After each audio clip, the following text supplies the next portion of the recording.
الأصول الثلاث. الحمد لله رب العالمين والصلاة والسلام على رسول الله وآله وصحبه أجمعين. الأصول الثلاثة أمنا ولني درس فلاني. الثانية أن الله لا يرضى أن يشرك معه أحد في عبادته. بسم الله الرحمن الرحيم، والصلاة والسلام على نبينا محمد وعلى آله وأصحابه وسلم تسليما كثيرا.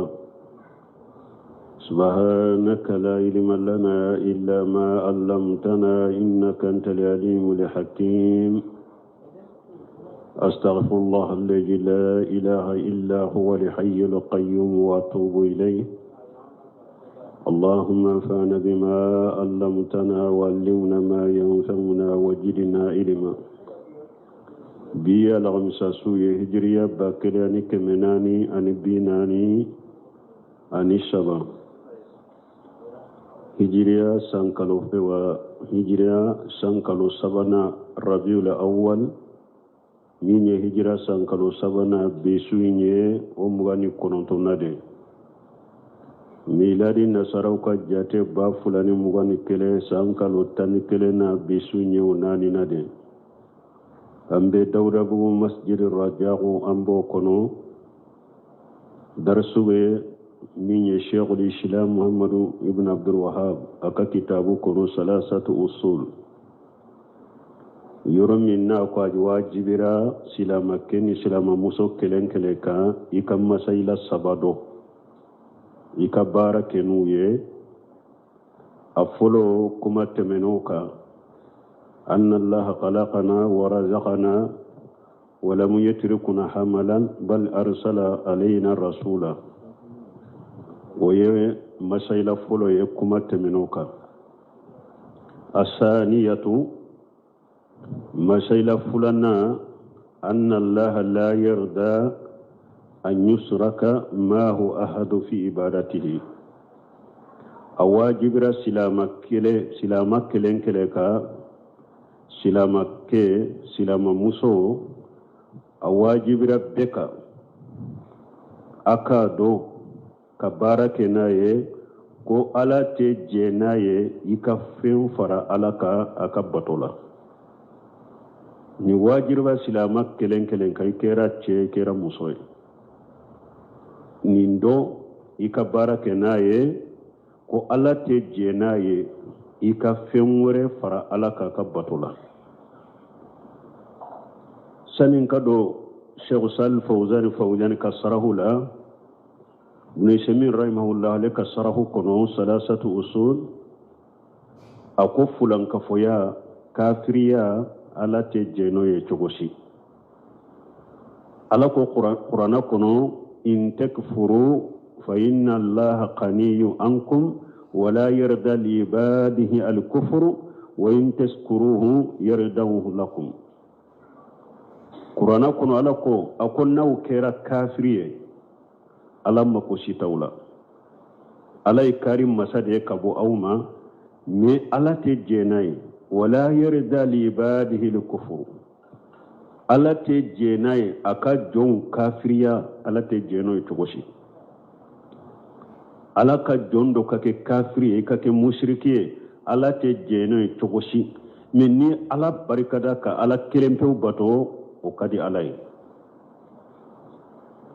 آية وركن لكم فإن ترضوا عنهم فإن الله لا يرضى عن القوم الفاسقين. ألكم مؤمنون ni aw jenna aw ni sonjara munafiqu koro naw musonjara kafiru koro ube mushriku aw ala koni teje mogo koro mogo minye fasiqiye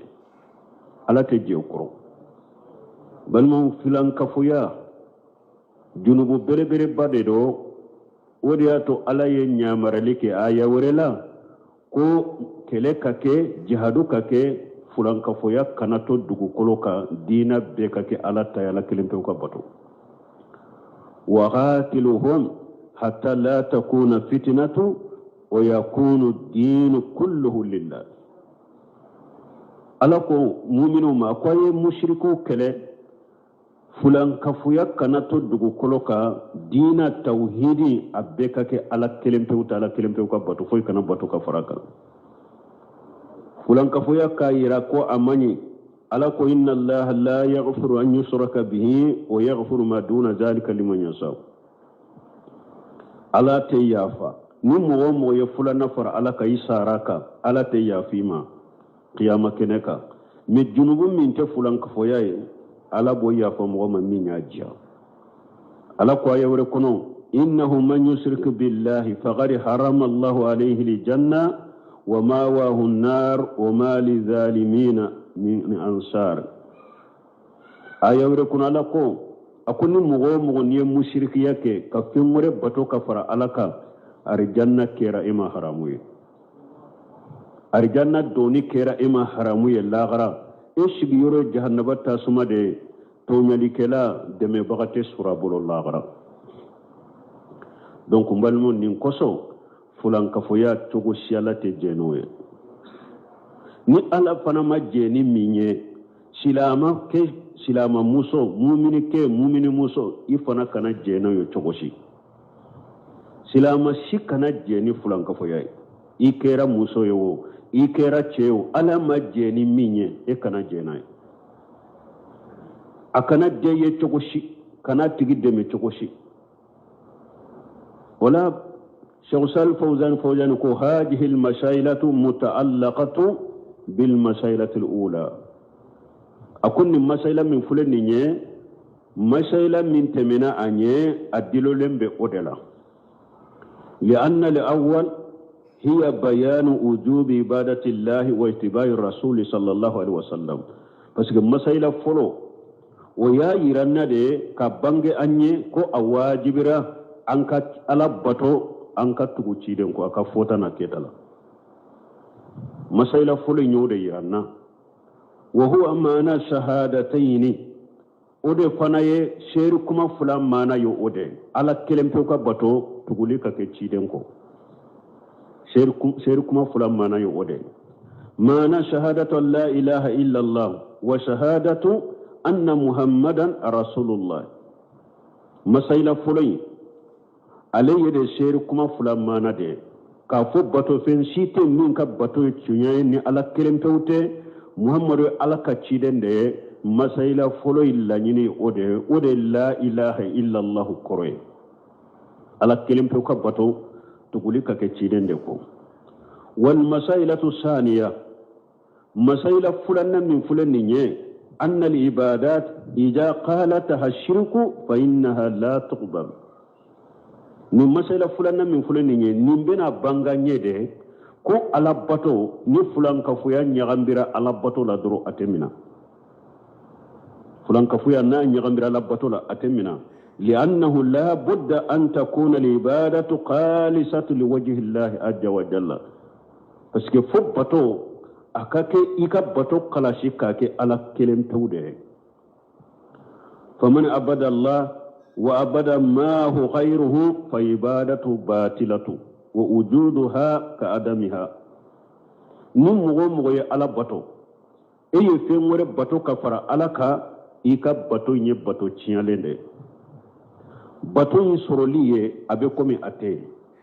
mana abe komi bato tibolo ibe bato minna abe komi bato te لأن العبادة لا تنفع إلا مع الإخلاص والتوحيد parce que bato teshika hada maden nafa fudus kun kala shika surala ani tauhidi ni dusun kala shini tauhidi masoro bato la ti nafa koy fa iza qalataha shirkun fasadat ni fulan ka fuya kuni nyahambira bato la doro bato ciyana kama qala taala komi ala yere ya fo chogomi masamin korta lendo wala gadi uhiya ilayka wa ila alladhina min qablika layna sarakita la yahbatanna amaluka wa la takunanna min alqashirin nin kuma nyasire cide nyere dema ala ko cide ma ako wallahi ne ala ye wa hawci ema komi nye wa hawci cide un toma inye chogomi kata nuhula kana cide na cide temena ala ye wa hawci umma kamufuye ala ko nuhuma inni fulana faranek alaka mbika barawtiya alako huduma akun ni fulana farane alaka mbika barawtiya ode fora salihu ye ni fulana farane alaka mbika barawtiya ni fora chidembe ni wahauci ema komi ni wahauci chide untoma inye chogomi laina asrakita muhammadu ni eye fulana farane alaka la yahbatanna amaluka ndika bara becciya wala takunanna min al-khasirina la gharibi faram go bonene unga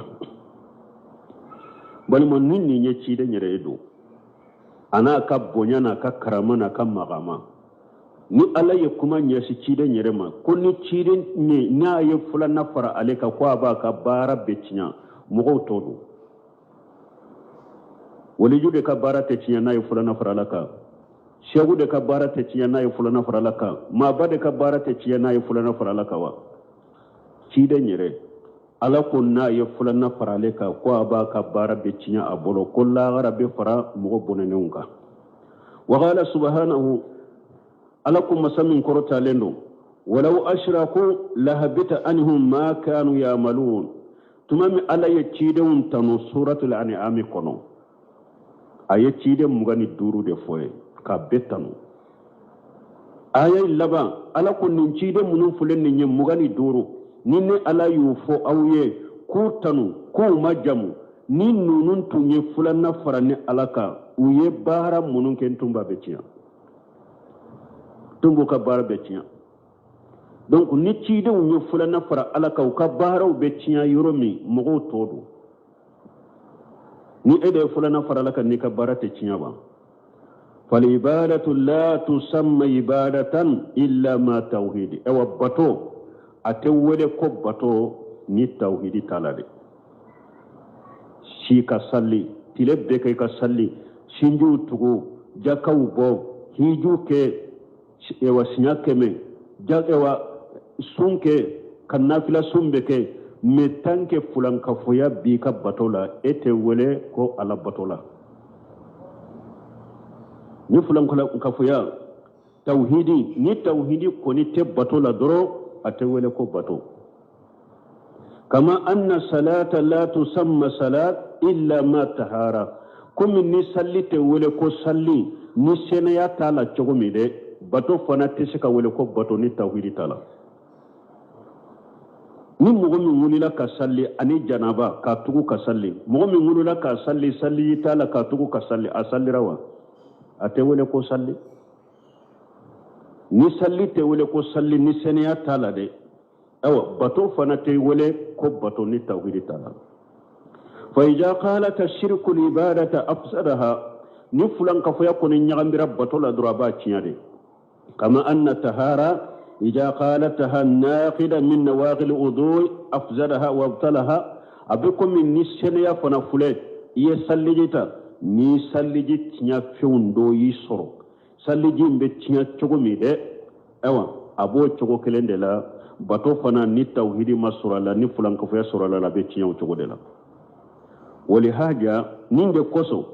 yajma'u Allah fi kaseer min al-ayati bayna al-amr bi ibadatihi wan nahy an shirki ninde koso ala ba afara nyogon ka kachaya ka ale ala kelempe bato foy kana faraka odi yato ala bu fara aya kelem kono kacaya aka bato ani foy kana faraka ala bu fara nyogon ka aya kelem kono kacaya parce que bato tisika wele ko bato ni tawhidi tala ne fulan ka fiya yera bato la dro bato te qala ta'ala ko wa abudullaha wa la tushriku bihi shay'a suratul nisa kono ala ko aye ala kelempe bato akana foy fara alaka aya wore kun alako wama umiru illa liyabudu Allah muqlishina lahu dinahu nafa alako le mahada madu nyamarani foye ka ala kelempe bato ku ka bato be kalashi alaye u ka jenge kabo galondina bema wa qala أجا وجل ألكم مسمين كرتالين وما رسلنا من قبلك من رسول ألكو تشيدن ما تشيدن سي تشيئني إلا نوحي إليه فن على بوهو مبا أتي وتشيدم أنه لا إله إلا أنا فاعبدوني كبتو فنسيتي نين كبتو يتشي نيني على كلم توتي اوا ايني على كلم توتي بتو على يفرد فرانيون كان فنالا على كلم تو كبتو فوي كان فراكا وقوله لا إله إلا أنا فيه أمرين فيه نفي الشرك وفيه إثبات العبادة لله تعالى نألك لا إله إلا أنا كفر بالا كفر كفلان كفويا جي كبوي فلانا كبتو سبتا على كلمة تويا نفو والإثبات لا إله إلا الله فنكا جوسينيو أفلادي نيكو لا إله وينفي باتو فنسيتي نيكو إلا الله الإثبات يباتو سبتا على كلمة تويا لا إله إلا الله جونسي نين جونسي فلاني النفي والإثبات ولود فلاني آية كنو لا إله إلا أنا لا إله إلا أنا فيه أمرين فيه النفي الشرك وفي إثبات العبادة لله تعالى وقال تعالى آية وركنا لكم مسمين كرتالنا وخدا ربك اتقي علي نعمر يلك ألن تعبدوا إلا إياه أكنا فوي بطوني على كلمة توتي على ياونيا مريا فوي كنا بطوني على كلمة توتي آية وركنا لكم ولقد بعثنا في كل أمة رسولا أن يعبدوا الله واجتنبوا الطاغوت alako jamakulu temena manto temena ni ala ye ciden de cin umma ciden cokunye munye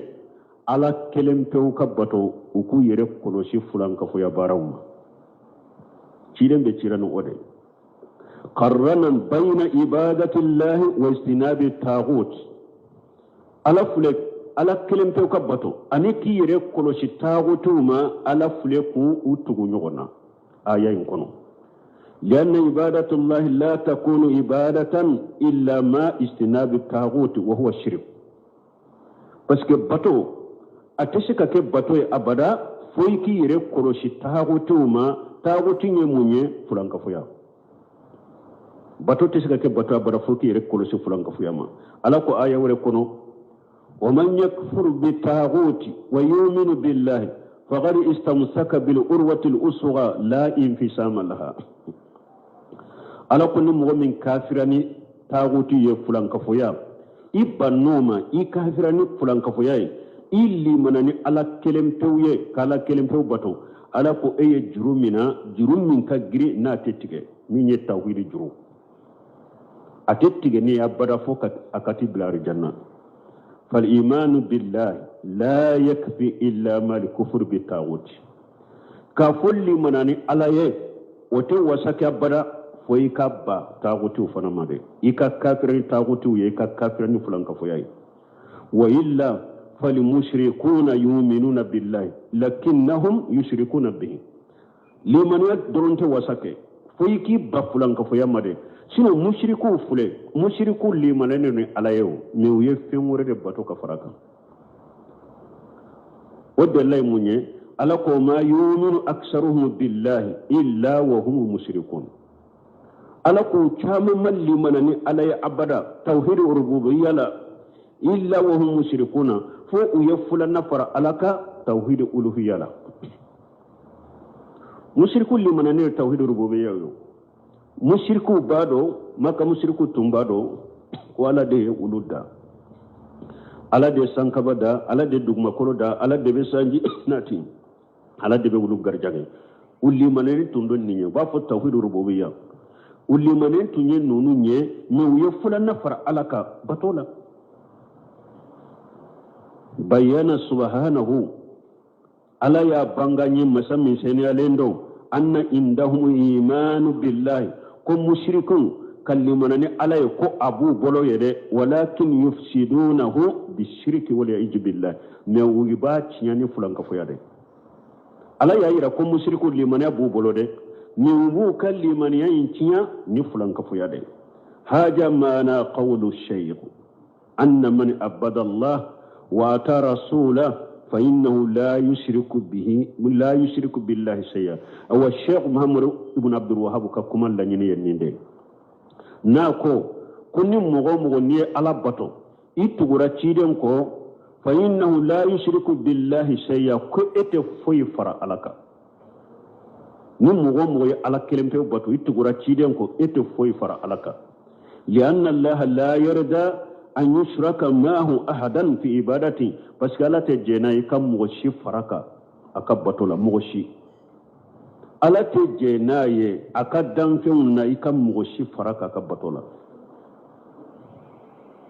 qala sallallahu alaihi wasallam ciden ko قال الله عز وجل ألكم مسمن كبكرتل فيما يروي قال صلى الله عليه وسلم كيدنكو فيما يرويه عن ربه عز وجل كيدن حديث من مفلا كابواتي على بلو مسمن كبكرتل وبافني مكو الحديث القدسية حديث القدسية أني حديث النبوية فرنفنشا بوني نيوانجي حديث القدسية ala be kumani o mana yede ka fo jibrila ye ko jibrila kata afo cidenya ko jibrila kata fo cidenya ala be kumana ka mana ye ulu ala be kumani hadisul qudsiya mana ye ka fo cidenya nin de tabiru shehu ye ala be kumani hadisul qudsiya mana de ka fo cidenya me ciden de ba lakale ala nola nin de hadisul qudsiya wodi yato ni uba fo ko ciden amafula ka boatigi ala bolo hadisi nabawi o mana be bila ala te kumani o mana me abo o mana bila kana ciden made ciden be kumana yi uba fo de ma hadisi nabawi wodi yato hadisi qudsiya ciden ba fo qala allah aba fo ko ala de kote donc ala ya mana de foye donc ciden ba she ala nola mais hadith nabawi ala ma kumani mana nyede aye mana bila ciden duskun kono de ciden nyafo ni faram false de binu nyogonje cide aya mafula ka bo tigi ala bolo qala allah ta'ala bima yakoko ala kote ko ala ko masamin korta leno ana aqina surakai an shirk kunne ye jenyogon kari bagaye kabu ka jenyogon bolo mana jenyogo naw jena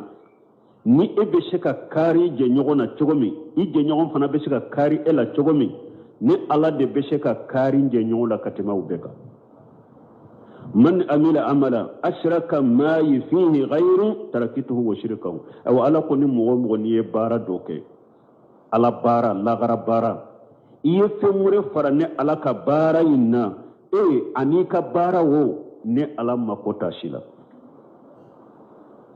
yere ani ye bara minke ka do fara ne ala ka o bara in kono eni ka bara imbe makota shila marai ka bara te mina yede hunaka qawmun yusalluna wa yashhaduna an la ilaha illa allah wa anna muhammadar rasulullah mugodo be ube salli ube sheru kuma fo ube shariya ko bato fensite min ka bato cieni ala kelem pewte ube shariya ko muhammadu ala ka cidende wa yakshiruna min zalika ube fo ka chaya wa yasumuna ube su wa yahajjuna ube hiji lakinnahum yad'una ali adrihata me ube kaburu wele ube kaburu tigu wele nim mugo kachade mogo kacha ube salli mogo kacha ube ser kuma fulafo mogo kacha ube su mogo kacha ube hijuke me ube kaburu fana wale wayabuduna li hasana wal husaini wal badawi ube ali hasana bato ube husaini bato ube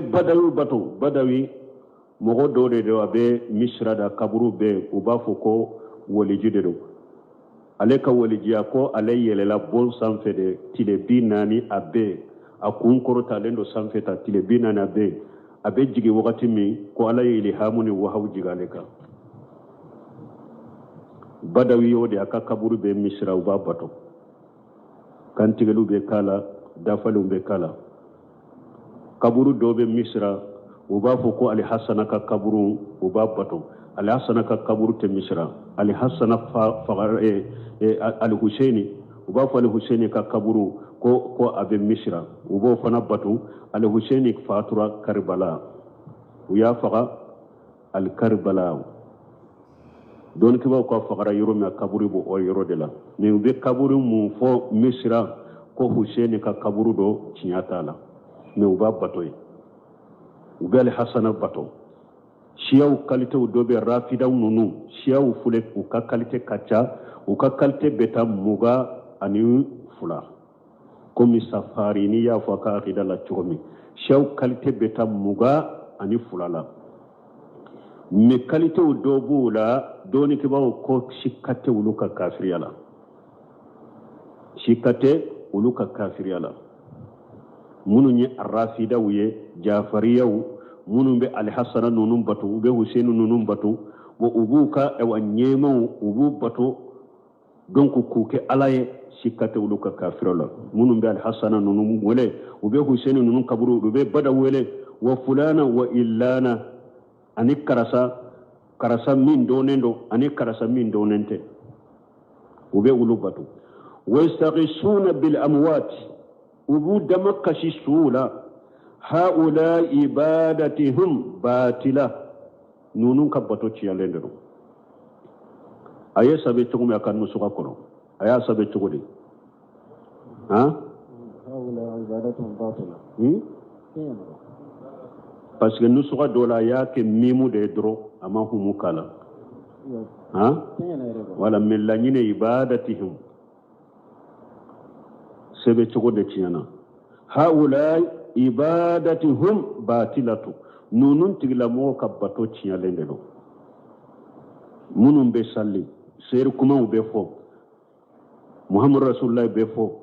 ube su ube hijuke mi ube kaburu wele ube hali hasana bato ube husaini bato ube badaw bato fulana komi awun taw u taw bu bolo chogomi fulana wa illana ni har aywa husaini ka kaburte ali hasana ka kaburte badawi ka kaburte kaburu wore bam fana bolo yow be bato ubu togo wele ubu bato ubu damaka su ula nunun be ka bato cialendo do li'annahum yushrikuna billahi azza wa jalla parce que be mushrikiya de ko baki ka fulana de fara alaka yughalituna li ibadati bishirki ubaka ka bato ka fulan ka fuada nyagambi batola fa amaluhum batilun habitun hatta yuwahidu Allah azza wa jalla ukabara ubetchelende do abe bara fu abe bara chiale funnuye alake kelemto ye wakati mi tanke numa ala kelemto batu ukabara be chialende do ويغلسون لهم العبادة نوما بسكوت باتو قلش عليه ويتركون عبادة ما سواه ويتركوا عبادة ما سواه نيني على تنباتو نومو توي وبيب باتو كابيب باتو فو أبيب باتو تشيالي أبيب باتو فو أبيب باتو تشيالي وإلا نومك فإنهم ليسوا على شيء وتفويك tanke uma ala kelem pe bato umu ka bato kala sha alai numa ala tana bato toye ute foika har wulu yere jate bato kala chogo de ute foika fa yajibu tanbihi li haja awa akaka mugo ka mugo hakili jigin nono na de anna allah la yarda an yushraka ma hu fi ibadati ahadun kaina man kana akaka mugo an kan yi hakili jiginin la kosobe ko ala te jenaye abada ika fion fara ala ka ka batola otigi kera mugo sugusuye ala te jena mugo shika fara ka ka batola atigi kera mugo sugusuye la yarda subhanahu bi musarakati ahadin mahma kana ala te jenaye masami seniyalendo ika fion fara aleka ika mugo shi fara ka ka batola otigi kera mugo sugusuye لألا يقول أحد أنا أتخذ من أولياء صالحين والطيبين السفهاء ولا ينموني ni ala te jenayo foi ka faraka parce que mugo do kana tafo konni ya ne ni walijum masna mina ni ya ni mo nyuma ne ya mina ni ya ni mo senema ne ya mina aw nyumina uka surunyali donde kanye qiyama keneka an kan la nyinite ko ala de koy aw nyu bato de pour ka angere ala de la qiyama uka la de la nye anna la a'budu al asnam ana la a'budu al asnama wal awsana kama huwa fil jahiliyati pour mo do kana ta fo ko ne awa ne ma boli bato de ne ma monima bato de comme jahilu tumba ke chogo mi nemo kede maboli bato mamoni mabato mogo nyuma ma baw ewa neye ulude mina katugulu ko puru kasurunyali donc nye qiyama keneka ana attaqidu haula sufaha ne nunu minade puru ka ala delinyede fanaqulu lahu ni mogo minye ni fo anye comme sisan ka musriki tamambe chogo mi ni mogo minye ni fo anye aw ko awbe ma ba munum bato awbe shehu munum bato awbe mo nyuma munum bato awte aw maboli bato koy amma munima bato komi jahilu folo yake chogomi anta la nyine de aw mu'mina ko ala do de aw kan tal la nyine de kangere ala la o ka surnyani don kanye fa naqulu lahu ni mo gommi nyen kuma fo anye amba fo atigiye hajihi maghalatul jahiliyati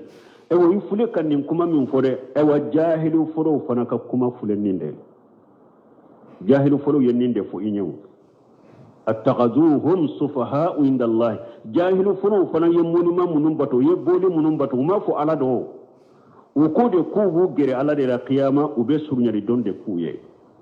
har jahilu yemmoni mani boli munum bato jahilu yere bolo moni mainte alay bori inte alay me abato kunyede ku wugre alala ku be surnyali donc yella gara ni e fana yem mo nyuma min bato ka kaburu tigi min bato iyo o kuma nyona fo ini jahilin tayimbe de kenenya li'annahum salihun jahilu ko kuluru bato de bolu ni fe bato li'annahum salihun poko parce que mo nyuma de do wa awliya min awliya illahi ko alaka waliju do de do donc wallahu la yarda bi haja e wala tajeni ni ka fo karcay woni jude ko karcay mo nyuma de e ka bato ka faralaka ko be surnyani donc e la gara ala tajeni ni atafe ala tajena itokoshi aha لا ملك مقرب ولا نبي مرسل لا ملك مقرب ولا نبي مرسل ni ako ala te jeni fulan ka fo ya chogoshi bo ate jena ye chogoshi o te malikiya munun gerelembe ala la lagara ala te jena ye uluka bato ka faraleka wala nabi mursalu nabi nyuma min cira ala te jena ye o ka bato ka fara ala ka chogoshi malika wude malikiya munun yerebe sankabala nuni ala kasu ala te jenaye ulu ka bato ka faraleka nabi nyuma munun ni ala yuchide ala te jenaye ulu ka bato ka fara alaka mogo sempulu dugu kolo kadu mogo sempulu du ala be jenaw kan ni mabanu ni shehu nunu de fara alaka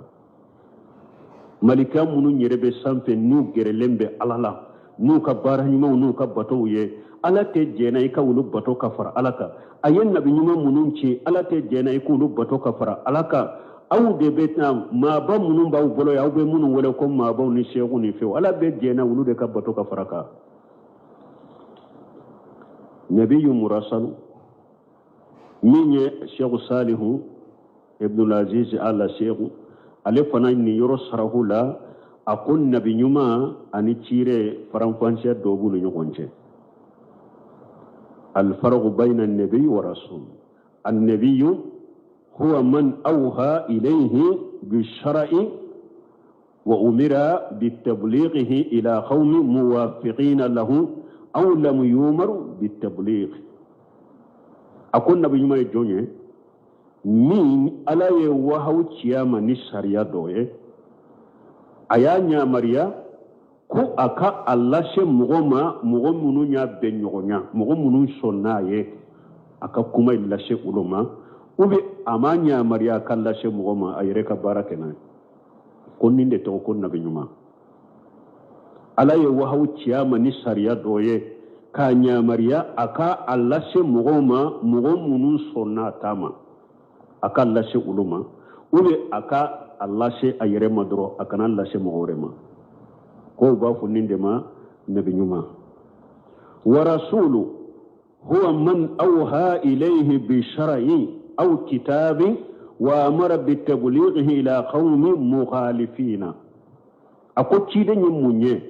o ye mɔgɔ de ye mɔgɔ min ala ye wahaw ciyama ni sariya ye ou bien a ye kitabu dɔ jig'a kan a y'a ɲamariya ko a ka kuma lase mɔgɔw ma mɔgɔ minnu ma sɔn a ta ma mukhalifina mɔgɔ minnu y'a fɔ kɔɲɔgɔnya a ka kuma lase olu ma ko nin de tɔgɔ ye ko ciden a fana filɛ ka faranfasiya min ta ten a ma ta yɛrɛ ma sheikhul islam ibn taymiya bɛ nabi ɲuman ni ciden faraku kɛ nin ye nabi ɲuman ye de sariya ala ye wahaw ci e ma ka sariya dɔ d'i ma mais mɔgɔ minnu sɔnna i ta ma i k'a fɔ olu ye ou bien ala min ɲamara i k'a lase yɛrɛ e yɛrɛ bɛ baara kɛ n'a ye nin ye nabi ɲuman ye o ciden ye de ala ye wahaw ci ma ni sariya ye ou bien ka kitabu dɔ jigi kan a y'i ɲamariya mɔgɔ minnu y'u fɔnkɔɲɔgɔnya n'u ma sɔn i ta ma i k'a lase u ma b'a fɔ nin ma ciden o ninnu de la bɛ sɔrɔ aya kelen kɔnɔ k'a fɔ nabi ɲuman fana bɛ se ka kɛ ko ewa wahaw cira ma ala b'a ci ka taa mɔgɔw ma mɔgɔ minnu y'a bɛn ɲɔgɔnya k'a f'u ye parce que dɔw b'a fɔ ko nabi ɲuman ye de ko ala ye wahaw ci min ma mais a m'a ɲamariya k'a lase yɛrɛ mɔgɔ min tɛmɛna ale ɲɛ ale bɛ baara kɛ ni o de sariya ye dɔw ko nabi ɲuman ye o de mais aya dɔw filɛ suratul hajji kɔnɔ o b'a yira ko nabi ɲuman yɛrɛ ko ala ye a ci o ye aya jumɛn ye wa ma arsalna min qablika min rasuli wala nabi i m'a ye ala ko kuranna kɔnɔ a ko ciden ma ciden si ci i ɲɛ ma nabi ɲuman si ci i ɲɛ illa ida tamanna fo ni o ciden o nabi ɲuman n'a bɛ kalan kɛ alqa shaytanu fi umuniyatihi shaytane bɛ fɛn dɔ bila a ka kalanfɛn na donc ni aya y'a yira ko nabi ɲuman yɛrɛ ala b'a fana ci wa ma arsalna min qablika min rasul wala nabi ni y'a yira nabi ɲuman yɛrɛ fana bɛ ci mais ale bɛ ci jɔn ma ila qaumin muwafiqina lahu ale bɛ ci ka taa mɔgɔw de ma mɔgɔ minnu y'a bɛn ɲɔgɔnya u ma sɔsɔ u sɔnna ta ma ale bɛ ci olu de ma k'a lase olu ma ou bien a bɛ se ka kɛ ala ma ɲamariya a ka lase a yɛrɛ ka baara kɛ na u b'a fɔ nin ma nabi ɲuman o ciden ye min ye e min cira ni sariya ye i ni mɔgɔ minnu ma sɔn i ta ma i ka lase u ma wala hadisa dɔw fana bɛ yen ni ɛwa ciden ko urudatu alayya li umam a ko ala ye nabi ɲumanw yira ale la ala ye mantonw yira ale la fajala nabiyyu wan nabiyani ya'muruna ma hum rahatu a ko nabi ɲuman dɔ bɛ tɛmɛ ou bien nabi ɲuman fila dɔ bɛ tɛmɛ jama fitini faralen b'a kan wan nabiyyu laysa ma'ahu ahadun nabi ɲuman dɔ bɛ na mɔgɔ si faralen t'a kan ni hadisa nan tara ni hadisa fana la faqad yakunu li annahu lam yustajabu lahu abesha ken nabi nyuma min nim abena qiyama ken kan mo shi faralen taka ala ya nyamariya ka ci de nyalla se me ya Allah se mo shi ma jabi aya Allah se mo shi ma jabi wa qad yakunu li annahu inma umira wa huwa ilayhi li nafsihi la li ghayrihi abesha ka ken ci don ko nabi nyuma do bena mo shi faralen taka ibasuro ala ya wahauci alema me alama nyamariya ka Allah se mo ma aya yere de nyamara ka barake na dro mais amal a nyamara kala se mo worema donc o de yato akelembena donc ala kulli hali kayrawla faragu mimbe nabi nyuma ani ciden ni nyogonce o yenninde qawluhu ni ako la malaka muqarrab wala nabiyya murassal al malakul muqarrab malika munun gerelembe alala هو أفضل الملائكة مثل جبرائيل عليه الصلاة والسلام ملكيا منون جرلم به على ولود فنايا ملكيا وكفى سمانتوية مثال لا جبريل وحملة العرش ومن حوله أني لا رشي تابعوا أني من بالله رشي كرفه والملائكة المقربون من الله أني ملكات من غيرلهم على الله سبحانه وتعالى فما قرب المكان من الله عز وجل كفرك ننون كيرك سر على الله مسمين كبكور تالنو وقرب العبادة أنو نوك بطن يوغر على الله والمكانة عند الله أني نجو يروني سوا ما فانتابوي على فيه لو أشركهم أحدا ما الله في العبادة فإن الله لا يرضى كفر نمبكده ni jonye ni malika sugu fara alaka ku bato ka fara alaka la tejenai uka ewa yorola uka yoro kasro alai bato la uye bato ke bato munumbi ugere alala ewa jo yoro ni mafanta buye alafe meuna tabe ni mogo ye nu malika sugu bato ka fara alaka ala tejenai bi an yushraka ma hum malaku muharrab ala te jeenaye ika fen fara ala ka min ye malikay na ka gere ala la wala nabiyyu murassalu ka muhammad sallallahu alaihi wasallam nabi nyuma min fana cira ko fana bato ka fara ala ka ala te jeenaye komi muhammadu na nyona kisiri ne mabaka wa isa wala isa wa nuha ani nuha wa ibrahim ani ibrahim wa ulul azmi ani ciden duru min kausa ciden tobe ni nunu yere fara ala kala ta jena ulul ajmi ye jonye nuh ibrahima musa isa muhammadu sallallahu alaihi wasallam ba funun rim ulul ajmi ni wan ciden duru nunun de kausa ciden beye ciden fana kausa nunu me awa ni nunun fara alaka ala ta jena ulul ajmi nunu fara alaka ala ta jena ولا يرضى على تجناي أن يشرك معه أحد ولو كان من أفضل الملائكة ولو كان من أفضل البشر على تجناي إيكا مغشبة كفر علىك هل نو ياسر ويم ملكا بفاسمانتي دي على تجناي إيكا بطو كفر علىك هل او ياسر نو أتيكي كوسا هذا مدين بيدي على تجناي إيكا بطو كفر علىك دون كوسا هذا مدين بيدي muhammadu sallallahu alaihi wasallam ala te jena ka ciden batu ka fara alaka malikiyaw bela jibrila akausa malikiya be ala te jena abada ika jibrila batu ka fara alaka fa huwa la yarda an yushraka ma'ahu ahad min al malaikati ala te jena ka foi faraka malikiyaw la wala min rusuli ala te jena ka foi faraka cidewna فكيف بغيره من أولياء وصالحين أو نون تندو وبمن فوق قوة لجو كم غنمو فغير الملائكة ورسل ملكو تنا تيدون تنا من باب أولى نون كاكا نو كنبتو كفر ألك لا يرد الله بإشراكهم ما هو في العبارتين نون كاكا ناي ني ألا تجيناي يكفر ألك كبتولا ملكو تنا تيدون تنا ulude kakanaye ni alate jenaye ko fara alaka akabatola komi mo munum ba mbolo ya nuba fu ma bani shehu ni walidu ala ma jenaye malikau ka faraka ma jenaye cide ka faraka ala be jenaye nununde ka fara alaka ko bato ka fara alaka wa haja araddu ala ulaika alladhina ninya araddu muguka يجومون أنهم يتخذون الصالحين ولأولياء السفهاء ني أردو مغوكا مغمون بافو كولو بمغنون منا أني وليجون كولو منا كابتو بطور پورو كسرنيا لدون كوي عند الله على يرو ليغربهم عند الله جلفا پورو أكو جري على الله نمبي أردو كتبي كده munun be mogo nyuma bato ka waleju bato ko puru ka ke sunya dombaga ye ulu fe ku gere alala nimbe aradukuka kama qala ahlul jahiliya komi jahilu ya fo chogomi ma na'buduhum illa liyuqarribuna ila allah julfa jahilu tumbu ka bolim nu ka munima munun bato ulu ko de mafo alawde do ko ulu bu bato de puru ku gere alala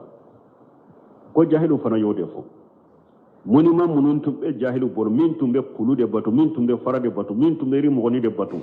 jahilu ko de uma fo alawdo de uma fo ka bolu ye ala yede u ko de kulu bu bato do ku gere alala u yedo fo wa illa fahum ni ote jahilu fule yataqiduna anna haula la yakhluquna wa la yarzuquna jahilu yere badu dusukun kono ku ka bato fennunu ku tesika fenda utesika garjagalike wala yamlikuna mautan wala hayata wala nusura utesika wanyana malitu bolo fagalitu bolo kamo kunu qiyama do otu bolo jahilu yere bodo ku lutumbe bato femmunu bato utesika mogo faga utesika mogo nyana mayakina tijiya kono utesika mogo kunu qiyama yere bodo وإنما قصدهم التوسط عند الله عز وجل مكلا ني يموني وبطوللا برو كدو اوني على قيامه وكودوني على قيامه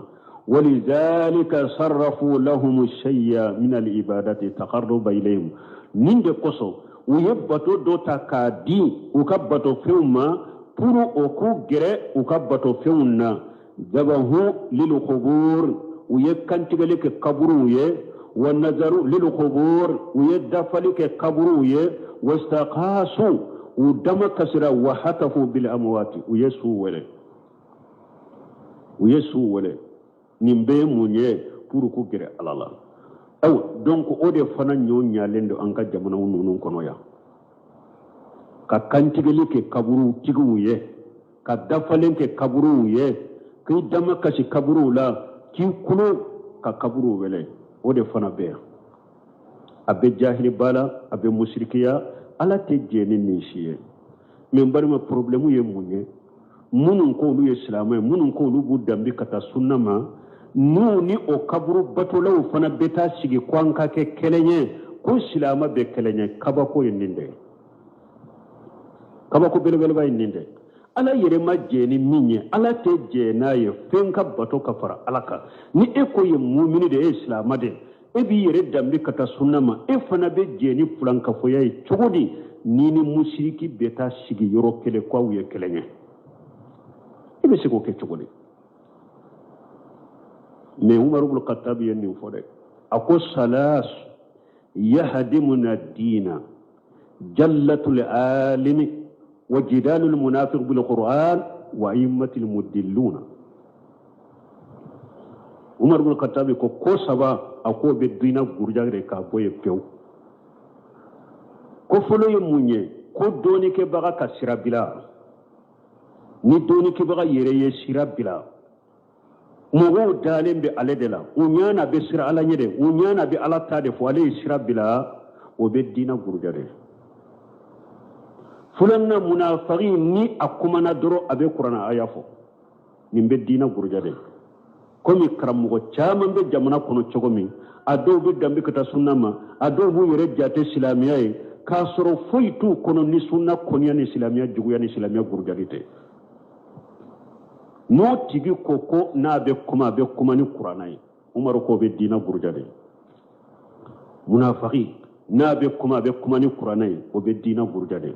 ako sabana wa immatu almuddilluna wa immatu muddilluna nyema fililew ni jamana ka karamogo ni jamana ka nyema ni jamana ka kutuba kala naw ni jamana ka munum be mogo derisu di mogo munuma jami'u ni kala nyoro la nulu yere de filila mbalima ube dina gurjade jamana falendo odela jami'u la jami'a munun be jamana in kono ibe karamogo do soro be kalando la kala har ni mawludun nale boko ijtihadiya ni bebe ni ka hakilina de bolodoro ko munun ko mawludun mani ku yu hakilina de fo munun ko mawludi kanyi yu ka hakilina de fo ale bolo ambe islam kilende an ka sagi kata islam madro nin karamogo sugu de be derisu di kalashi kono demisenuma o jamana dombe kanda soro donjuma be kanda soro donduma karamogo fililew nube mogo fili kwanka sagi kata silamiyama e ala ko fa in tanaza'tum fi shay'in farudduhu ila Allah wa rasuli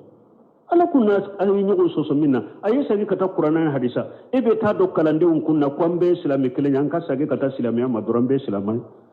nunun kana nunun lagosi nunun kana nunun lagosi nun ye karamogo sugu juma ye jamana in kono aha والدليل قوله تعالى وأن المساجد لله فلا تدع مع الله أحدا والدليل أنكو الشيخ محمد بن عبد الوهاب نا عليه فيهم فايا بلا يرك بالدليل دي فولا تمام ايا يرا على تجينا يفوي كفر علىك وتم ملكيه وتشيدني وتم نبي نيمايه وتم مغو نيمايه وتم مابايه وتم وليجويه على تجينا يموشي كفرك mbani mo mo do soro la jamana en kono shi sa yu ka photo moni ma de bila ko karamo de do ulu de beta sigi tabali ka ko silama be kele ko ulu be silamiya defa jamana kono e ka photo moni ma dilala sujuru bete kai sujuru be ka koro e ka moni ma ko dila e nuhu ci kun kera minyere nuhu ci kun kera munye nko aka mogo uyu ka mogo nyumo de photo dila ku moni ma dila ko bila uka erenyo yorola puru hakili ka jigula nu hakili juro ka nyumanna una kuraji soruna ala bato allaba ulu de nu mode tanke donite yu bato ala nuhu ci e fana fule ko nyogona fe nema sisan ka weleli kela unni sisan ka karamo modeli munun do nema se ko de do ka sor haran ka jamana sanin nin doni kana jiya ka wala ngata jiya ka bila nyogona ko munun tunte jamana kono haran ka folo mo karamo tunte fulan ka fen musirka munun kede ode bake kado dina la sisa ode bake kado dina la sisa aw be weleli sugu modeli jumana aw be silama nyema modeli jumana aw be dina joli modeli jumana hari depuis gale ni doni ma walagata jamana kono silamiya ma walagata jamana kono kasen ni degere ma fulan kafo ya sugu munun tunte jamana kono wulu de bake kado jamana kono sisa mushriku bolo kaburu batolaw bolo aw munun fana baw dambe kata sunna ni doni ni diplôme ma ani nunun fana be sigi abe kafo kelen kono abe kurun kere kono ala te jeni minya aw jena nay karmo sugu dimanya wuye mais ala ka hakliman de di annuma mais nyode fo ubu yere sege koy no be jo kan ni sunna haqiqa kan nin tawhid haqiqa fo mo ya la fahamu salafu salih o ka jo ka kede mais ni kramo ma jo ka ke ala ka dinate labila koy ala be de malo yala ya ki dogo ya ka kunko da ika jiani lagara ka dina en continue ya o de be kew iba hara dowye bena kutubaw kaka iba hara dowye uni shiyaw de beta do nyogo na jafariya uni arafidaw uni beta ulu de ko anka ke kelenye mogo yenni isay awunye amanyo bolo ambe nimbe kala madina la akitawu bambolo mogo yenni isay awunye mbawni doni che ubani dina doni che u kafarini awye ka nyega isay ni arafire o kake kelenye ku be silamiya deme ka sankorta amanye bolo ala ya charu bolo ka chiu bolo abe nyawde bolo mogo de ni yere ke ni sunna mogo de ya ko ibe sunna birifini da yere la ka ke dina chinyai ala be ede chinya kila maloya ka kunko dai kunko do dai ka jiyan kono ya follara ite se ka ni sunna chinya fana ite se ambe ala de deli ala ka hakliman de di annuma ala yofo wayin tatawallaw yastabdila qauma khayrakum thumma la yakunu amsalakum ala kunna ya ko dina haqiqa folina kelima ko abe fulan kafuya seban nani naw ani sebo tanu bagaw sunna ni shiyani rafida ni jafariya kawbo wulu nyagambi ko fara nyogon kaye mushrikiya ni tawhidi kawbu nyagambi ko fara nyogon kaye kawbe dilala ko silama be ka ke kelenye nama joka nin tawhidi fo ala babe furaka boya kamogo na tube nin tawhidi jo uteke kome aw nyogo ala ko kay ala beso law tuma me ayen nin fo ako wa dalilu qawluhu ta'ala ako delay munye ko ala ka kuma masamin korta lendo wa anna al masajida lillahi fala tad'u ma allahi ahadan ala ko misiru ye ala de tayo fuyi kana bato kafara ala ka misiru kono do fana ba tawsiri hada madinka sujudu yoro itenni nu bolo fula kumbelew sento e wa mbolon kuni nunu nye sujudu yoro de ye nunu majigi ala kelem tawde kana nunu majigi danfesiye do ba tawsiri ne la yarda Allah bi musharakati ahadan kaina man kana ala te jenaye ala te jeni mogo shika jenyogonya tigi kera cogo cogo wa hada sharihu fil qur'an wa sunna nimbangale be qur'ana ni sunna kono lakin liman yaqilu wa yatadabbaru wa yunbazu taqlida li a'ma nimbangale be qur'ana ni sunna kono ko ala te jenay kam mogo shi faraka ka batola ne donye hakili be mogo mununa de hakili be mogo munuma ani mogo munun be tasili ke ka qur'ana tasi ka hadisa tasi ani mogo munun nye fiyeto bere ki tugu mogo kote ale yere filile ani mogo munun yo fili nu te tugu fiyeto ko wa ta'allulu al-batili ani mogo munun ba ke sababu fununu ta'lilu batilu ani mogo munun kishira umma wa yatanabbahu li nafsihi ni ayere kununa ayere ma wa dalilu ala anna Allah la yarda an yushraka mahu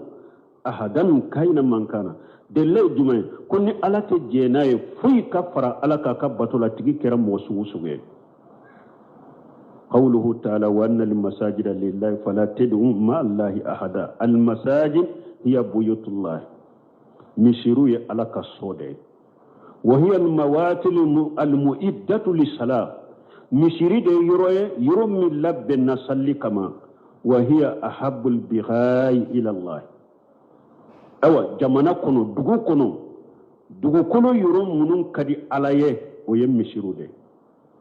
ona na hadisa kono ahabbul biladi ila Allah masajiduha kirin ko dugu yoro munun kadi alaye kateme dugu yoro beka o yem mishiru de ikaso ke etage ka nyege ika so ke sanuni worije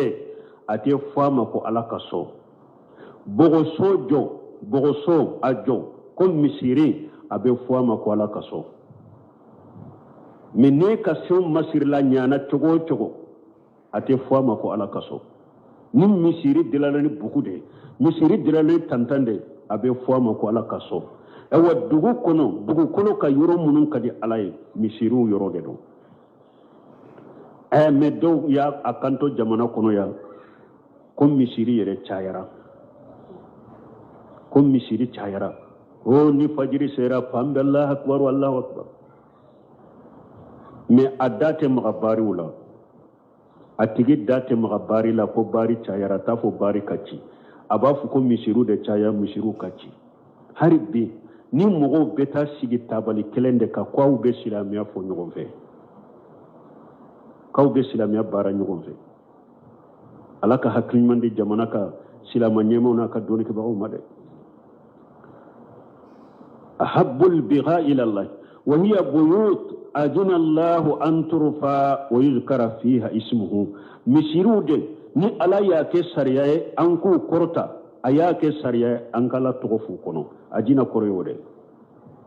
ala ke aya ke sariyae misirun nunu anko dila ko korta ko sheneya ala ya ke sariya ala to ka fo misiru kono yazib an takuna hadhihi masajidan mawtina li ibadati llahi wahdahu awajibiranka nim misiru mu fule ninye ukake ala kelem to bato yoroy la yahdis fiha shay'un li ghayri llahi an kana fin qurashi dum misirun kono ala tanay فلا يبنى عليها القبور والأدرها أنكنا من يكبرون أنكنا أولو جم مشيروكنا كبرون وكنا جم مشيروكنا لأن النبي صلى الله عليه وسلم لا من فعل ذلك فسك تشيد مغمون بوك تشيد يتغو دانغا مغمون مشيري أو بكبرو جم مشيروكنا وبي كتم مشيري جو كبروكا شيرين أتيغو دانغا وهو في سكرات الموت في آخر حياته وهو في سكرات الموت شيرين كال نيانما يالبا وياسرو يرى شيرين بسايا شكرلا عليه الصلاة والسلام بقوله أياب لنا ككميد ألا كيدنكم إن من كان قبلكم كانوا يتخذون القبور مساجدا كيدنكم مغمون تمنع أونيه وتنبك قبروا دلا كوكم مسيرون يه هذا يقوله وهو في سياق الموت كيدن ينفو أياسر نسايا نمكرد بنغنا ألا كيدنكم فلا تتخذوا القبور مساجدا أو أكنا قبروا أكنوا كم مسيرون يده فإني أنا هاكم عن ذلك نبأ بلي ولا ويقول صلى الله عليه وسلم كيدن يفتغني لعنة الله على اليهود والنصارى أقول لك دنگ بيهودن النصارى اتخذوا قبور أنبيائهم مساجدا ويوكن بيمو كقبر كمشيريه على كدنگ بوكا أو كقبر كمشيريه أتكم كقوة جواك دروني ni ko ni sallira kaburu la doro iya kaburu ke misiriye hari na ya soro kokote hari na ya soro misirite ni ko ni sallira kaburu kono doro kata sallike kaburu kono donc iya mina ka ke misiriye kele afulana ni ye misiri joaka ka misiri jo kaburu ka abe sallo misiri kono donc aye kaburu ke misiriye fal masajid yajib an tutahhira min ashari shirki awajib limdo anka fiŋo feŋ ye fulankafoya noo de an ka misiru seniya ka bɔ la wali wasani yani booli batora wa alla an taquma ala alqubur a waajibilen ban ka misiri kana jo kaburu kan wa an yudfana fiha alamwat a waajibilen dan an ka fana a waajibilen ban ka fana suu kana do misiri kono bada binayiha misirin jiralen kofe misirin joli kofe ka suu do a kono an kanoo kɛ ko fula de do an kana ta misiri jo kabruka misiri fana jole an kana ta sudo akono bal takun mawatina ibadati llahi wahdahu misiri ka ke ala kelempe bato yorode tuqamu fiha salatu wa yuzkaru fiha ismullah ni salli beke akono ni ala togo be fo akono wa yutlaha fiha alquran ni qur'ana be kala akono wa tuqamu fiha durusun nafi'a ni derisun nafalen be fo akono misiri ka bara ninde wa yatakifu fiha lil ibadati donc minum be itikafu ke misiri kono mo ka itikafu ka kono ni batoye haji hiya wajifatul masajid wa misiru ka bara ninde misiru kanka ken ninde me misiru manka ken ni kaburu bu kono ukajo kaburu ka ube kana sudo misiru kono misiru ka bara to ye misiru ka seniya ka bokola me jamana in fana kono ibe misiru do soro kaburu duru ba kono su duru bamako ya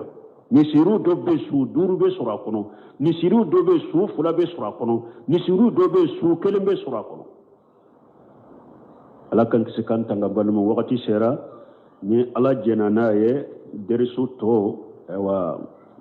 dogo kum min bena anno dafa ka continue derisu ka sinu ni masaila ya mabba سبحانك اللهم ربنا بحمدك أشهد أن لا إله إلا أنت أستغفرك وأتوب إليك كلمة ينكا كودو بكوفي نين كورونا كومين فلنيني يادو كوي كورونا بكري دوبو كوني بتا بارا يرولا كوبا نينيفي بارا وتونجورا كو كورونا بي مسيسا ني بتا بارا يرو منا ko foy kata uka o koronam pikiri ndekila vaccination corona vaccination fo ka ode ka kila a pikiri ka kila kwa me koni mo minu shikalembe pikiri na esiranembe pikiri nkoro yala ebesheka vaccination yin kartita ka kapapeta ka ke komi ye pikiri nke yerela ka soro makila wa ko ebesheko ko wa ambe ni min jabi ni rola na ya soro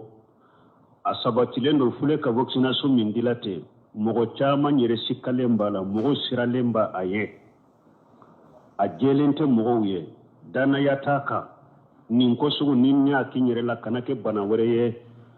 ko sugu min bi kisi wala woye de kiyere kisi kabo hada madun ka tonya di bolo basi taka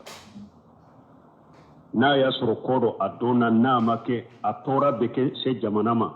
a tɔɔra bɛ se mɔgɔw ma o jɛlen b'a a kɔnɔ komi pikiri minnu dɔnnen don ni furaw ni fɛnw dɔn o sugu mɔgɔ ka nkalon tigɛ o la o tɛ bɛɛ dɛ